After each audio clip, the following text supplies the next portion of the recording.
now, PWTorch and Spreaker bring you the Wade Keller Pro Wrestling Post Show. It's time to talk this week's AEW Dynamite on TNT. Well, that just felt like a really violent pro wrestling episode, but not in a bad way. But man, is that a differentiator in terms of establishing your brand with that.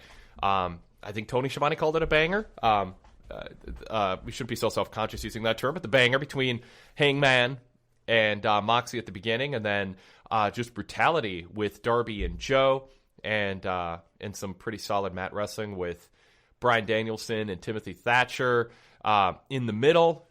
Javier, was it too much? Was it awesome? What'd you think? What's your takeaway of the overall theme of that show? Yeah, I thought it was really solid. I liked it a lot. In terms of the wrestling that the stuff we saw in the ring. Yeah, I mean, I don't know. I didn't find it too much because it didn't go super over the top, and I don't think that Joe bleeding was a planned spot. Because that cut looked like it was legit, not bleeding. I think that's just happened because of the nature of the match. But I liked it a lot, and the first match was just basically like a violent brawl kind of two people who hate each other trying to beat the hell out of each other, and then that last one was just Darby Allin being Darby Allin, particularly when he came out with that thumbtack. Yeah, that was crazy. But yeah, I liked it. I could see some people, the more who are more into the PG stuff, maybe not like it as much. But even if you're not, I think it's tolerable as long as it's not something, again, they don't do it like every week. Yeah, I don't think the wrestlers should be doing this every week.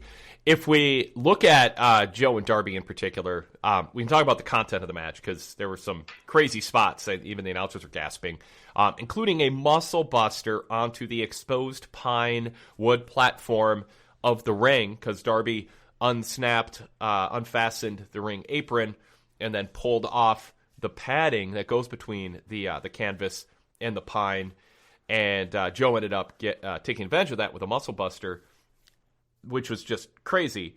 Also, Joe backdropping or just kind of recklessly tossing Darby while they're fighting up the ring steps over that railing. That got a gasp from the announcers.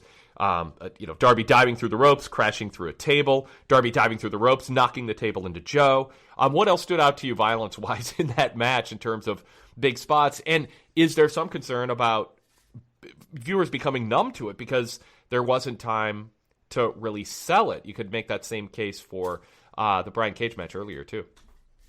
Well, the other thing that stood out to me was more the fact that the jacket at one point got wrapped around Darby's hand, or as he's swinging the chair. So he's swinging the chair and the jacket's coming along with it, and I'm like at that point I'm closing my eyes because if that catches like Joe in the eye or something, that could do some serious damage because the jacket got either they said they got stuck like on Darby's arm. And so he's just flailing this thing full of spikes around, and I'm like, wow, I hope things get a little bit back under control. But that's kind of the thing that is both like a positive and negative in pretty much any Darby Allin match, where it feels like it's always at the edge of control, since he's like, just throw me, I'll figure a way to land, and that's kind of what pretty much his matches are. But yeah, I mean, it feels, I may be wrong about this, but it feels we haven't seen like this style of match in a long time. And I don't think, at least personally in my taste, I don't think it went, as far as some other matches that they've done. I mean, there were, besides, well, I mean, a couple like gaspy spots, but particularly that one that you mentioned on the stairs that the camera panned away really quick. I was wondering where he landed or what had happened. But yeah, I thought this was enough for me without like having me think too much about necessarily the safety you might sometimes do. That muscle buster onto the exposed boards, that was nasty. But you got to think that there's just a thin layer of padding normally. That's normally where they're taking their bumps, minus this thin layer of padding over it. It was pretty, I like the match. I really liked it a lot. I did too. What do you make of the outcome? And in fact, we sort of got an answer because I'm like wondering what, I was thinking Darby's going to keep the streak going. Joe's going to be more an ROH guy. This was the blow-off match. Darby's, been featured lately and I think had a good, nice short run as TNT champion. I expected that to go on. And we had Joe winning. And I'm thinking, well, what's the story here? What's going to be Darby's story after losing? Where does he go? And why did they keep Joe around? And then Wardlow comes out. I thought it was Matt Morgan. He's dressed all dapper. He's got the Matt Morgan haircut going. That's neither good nor bad. It just was my initial observation is, he looks like Matt Morgan.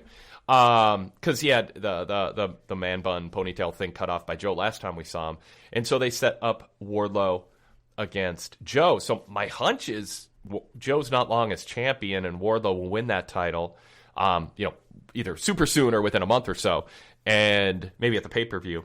And then maybe Joe ends up, being a mainstay of ROH after all. Anyway, but yeah, what's your interpretation of the outcome with Joe winning with that muscle buster to regain the title? Yeah, I mean that was my thought. I was at a coin flip on who was going to win. I wasn't because while it's been cool seeing Darby Allin with the title, they had been for the last 2 weeks really putting over the fact that, and I think they mentioned here that he's burning the candle at both ends and from the middle at the same time because he had those matches in Japan and stuff too. Plus, a constant stream of opponents he was taking, and they had been talking like it was last week. I don't know, time just flies so weird. Oh, yeah. Where he didn't, they said, he's obviously hurt because he didn't come out with a skateboard. So they have already been playing. That's how people know if I'm hurt. But so people were like, the commentary had already been talking about like he's doing too much kind of. And so I was kind of expecting that they were setting a possible loss for him. Either something that beats Joe big overcoming or loses to Joe. And I thought that Wardlow might have ended up being his because I knew Wardlow was also in the wings after what Joe did, that he would have to come back at some point. I just didn't know if it was that Wardlow was going to go after the ROH title and have that feud happen over there, or if they were going to come back. And I guess we got our answer today. And we'll see. I mean, it seemed like he had a good reaction, but it could be just the reaction of somebody coming back after a bit of a hiatus. And we'll see, if he could carry that momentum into the next pay-per-view. Because hopefully, because he needs something.